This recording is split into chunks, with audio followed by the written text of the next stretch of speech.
So in Ephesians 4, it says this: He gave some to be pastors. Not all are pastors. Not everybody's intended to be a pastor. Not everybody's gifted that way.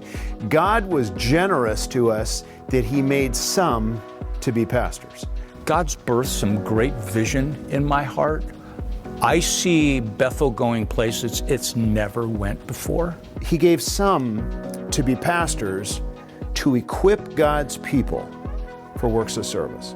There is nothing more exciting, more rewarding, or more moving than being a part of watching somebody's life change because of the gospel. There is nothing like it, and it is eternal. We bring pastors in to equip, to train, and to ready people to be able to do the work. Frank's a good man. I've known Frank for a long time. I'm excited about him being here.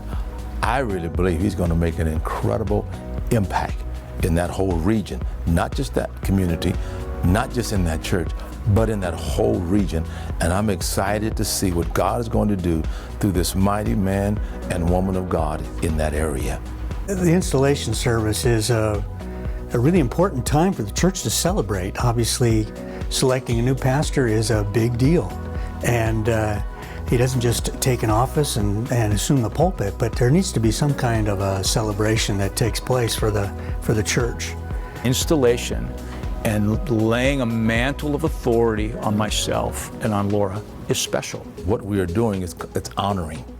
We're not just honoring a man, we're not just honoring a woman, but we're honoring a church saying, you know what, we want you to know how special this is to us. I think it's really important that the church realize that when it selects a pastor, it's not just selecting somebody that's going to minister to them, but it's selecting somebody that is going to represent the church to the larger church community, to the business community, to the government leaders. And in some cases, like in the case of Bethel Church, he's going to represent the church to the world. What happens is when we do the installation, it is the emergence of all of that work that took place, crediting not only the board, not only the pastor for their role, not only the district office for their role, but also God's anointing over all of that. So there's divergent pieces that are coming together under God's anointing and God's hand, and we celebrate that during the installation. I just think it's really important to come and let's connect with each other. I mean, we're gonna have to do it while we social distance and all that, but hey, that's all right. Picnic tailgater. I think it's wonderful for a neighbor or a friend to invite somebody and say, you know, God is doing great things at our church. We have a new pastor. We're very excited. We're going to celebrate. It's going to be a good opportunity for you to meet the pastor and meet others at the church, and to hear about what the church is doing. So you're affirming the whole package of what the church is doing. This is a great church. It has a great history. It has great people. September the 13th, Installation Sunday.